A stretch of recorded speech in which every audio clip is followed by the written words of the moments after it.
Hi, in this video, we're going to be looking at how to find individual forces acting on an object when it's accelerating.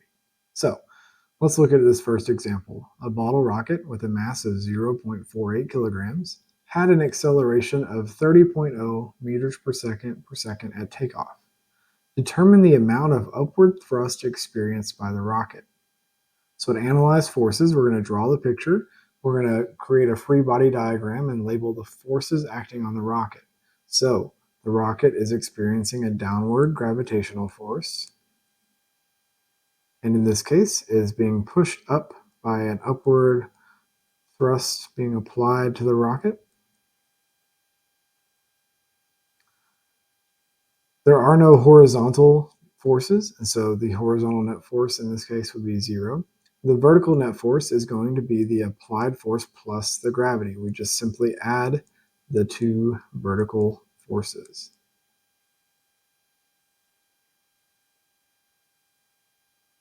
All right, so we know the mass of the rocket is 0.48 kilograms. We know that the acceleration at that beginning moment was 30.0 meters per second. We want to know how much upward thrust was applied to the rocket. Okay, so we're looking for the applied force.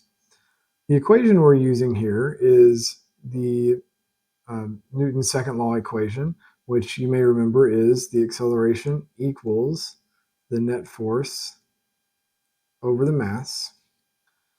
An alternate way of writing this equation is net force equals mass times acceleration, F equals ma. I'm going to use this version of the equation this time, and I do this because I don't want to involve myself with fractions.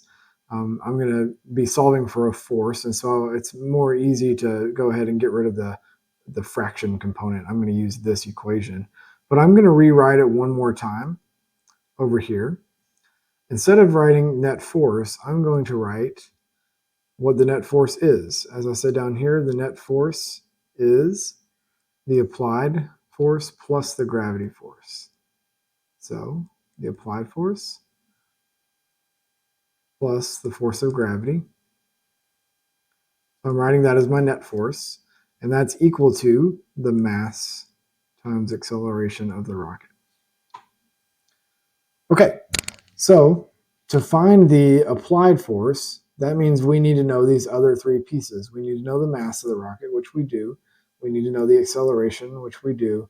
We need to know the weight of the rocket, which we can find.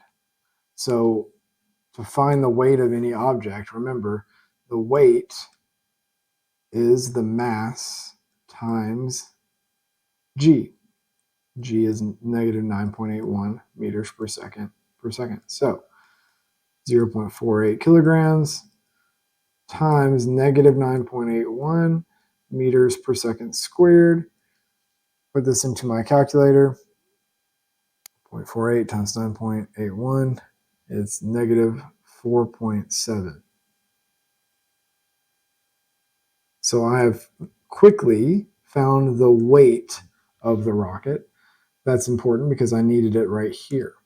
So now I can finally substitute and then solve. So I'm going to write over here the applied force, which is what I am solving for, plus substitute in my negative 4.7 newtons, and that's equal to the mass of the rocket times the acceleration.